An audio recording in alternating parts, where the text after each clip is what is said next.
Hi, thank you, Queenie, for your awesome introduction. Before I just begin, I'll just share my slides. Right. Now, thank you once again, everyone, for joining us in the morning. Right. I think for leaders in the financial planning industry, I think one of the most key thing as business people is our time. So thank you for being here. And I believe that it's about investing the time for ourselves. Now, I want to just move on first to say that I'm not here to go on an ego trip to say that, oh, I've achieved this, I've done that. I'm definitely not on an ego trip. Why I'm here is because when I first started in the financial planning industry, I realized that one of the most successful people are people who have this mindset of abundance. They believe that everyone have enough. So it's good to share whatever we have done. So I think in that light, just like what FSMA always have, right? I'm here to share some of those experiences and journey that I had. And I believe some of those success stories and that failures, painful failures, I will say, I hope that will be useful for you. First of all, today, I think the key focus that I'm going to talk about is three things. One is the positioning and branding. I think this is a topic that most of us are very familiar, but I'm just going to go slightly in depth in terms of asking certain questions to yourself, the whys and the whats and the hows. And then, of course, your target market, who are the people you are really looking out for? And the third one, of course, is creating visibility, ways and means that you can actually strategize to create visibility for yourself. So this is the first question that we need to be very clear of. When it comes to positioning, where do we put ourselves and where do we want to be? I think this is a question that has to be asked. Why? Now, same thing. If you approximately say there's about 5,000 financial planners in one company, right? Let's not talk about the leaders first. We talk about the 4 big companies and plus all the other companies, right? You realize that easily there's nothing less than about 15 to 20,000 of our industry players in Singapore itself.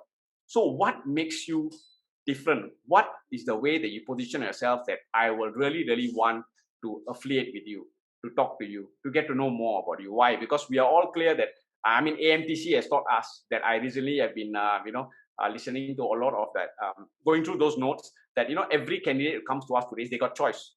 They got a choice of many other agencies, many other companies. So why would they want to listen to us? One of the key things why I want to highlight and again emphasize that be clear of the personal brand is that, people will talk to us and the moment our name is set out somewhere, people will have a perception of our brand. All right. They will have a perception of us as a person, as a professional. So I think it is important whether we like it or not. Now, some of the things that is important when you start working on your personal brand, now it inputs trust to people. All right. People know you. And when you do it positively, you find that it inputs trust to people. They feel that, hey, this particular person, I know them well. And this person, somehow or other, I can trust the person. All right, because I've seen him before. Now, for those of you who remember, way back in 2020, right, and prior to that, digital transformation was the key word. Everybody were worried what's going to happen.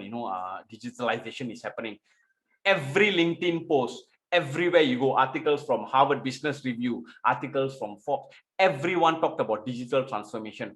But you do realize right now, after 2020 April, right, or around March, April, suddenly you realize that this word is not commonly or very commonly used. Why? Now, because at the point of time when people were quite reluctant or people were worried about how digital transformation will actually affect them, will they be able to keep up to the speed? Because they were still comfortable and they didn't want to get out their comfort zone.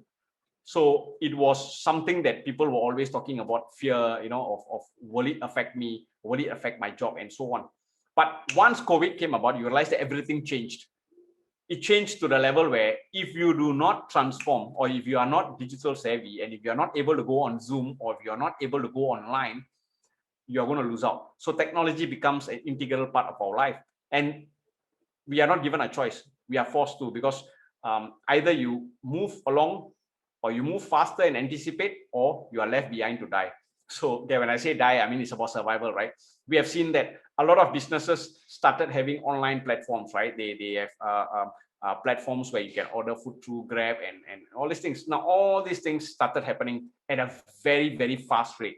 So we realized that COVID has actually forced a lot of industries to transform, right? To embrace and make use of technology. So let's talk about our industry itself.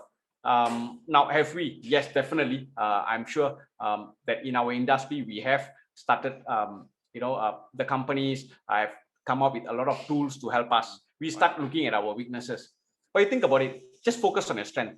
What is it that you're good in that you can make use of? Just focus on that first. So once we did that, you realize that you are just focusing on your strength and leveraging on the strength that you have. What happens when I'm sleeping and people are still, there are systems in place where people are continuously seeing me, listening about me. I'm present everywhere while I'm sleeping. People are sharing about me. So now that'll be amazing, right? And definitely it can be done. So that is what hit me hard. How do I create visibility? Again, going back to level one,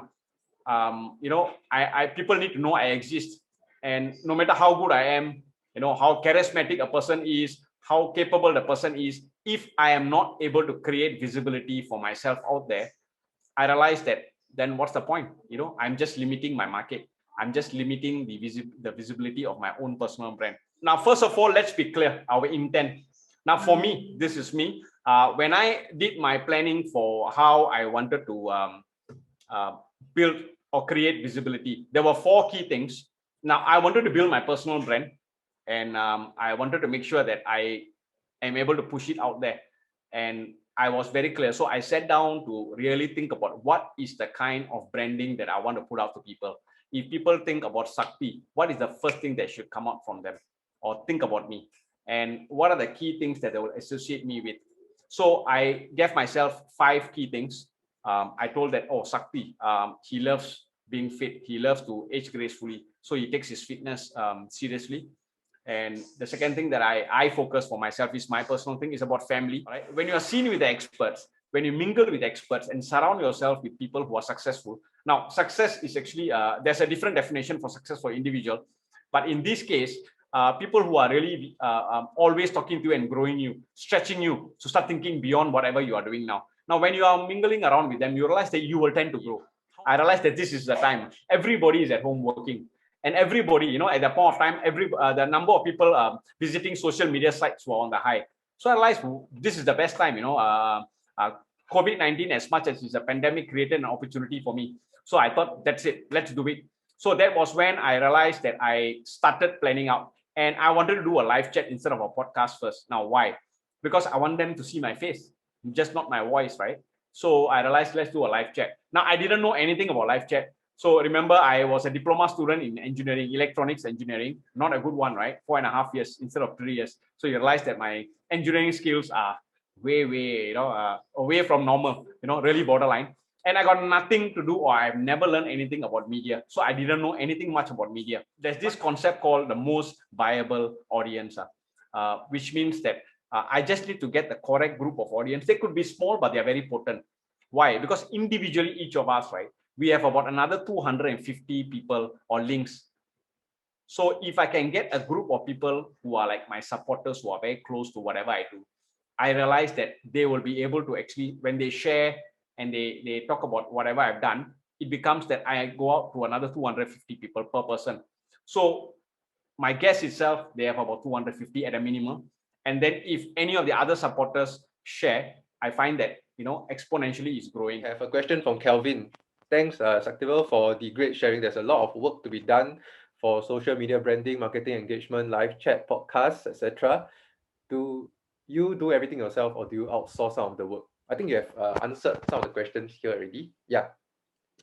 I'll just elaborate. Yes, I started up doing myself because I was small and I didn't know what I was expecting. I didn't want to just throw my money or resources out there. So I did myself, and I knew the pain of doing it. But I believe that when I know how it can be done, then when I delegate to other people, I know how I can explain to them what I want. Ways. I think going out there on social media is very important today.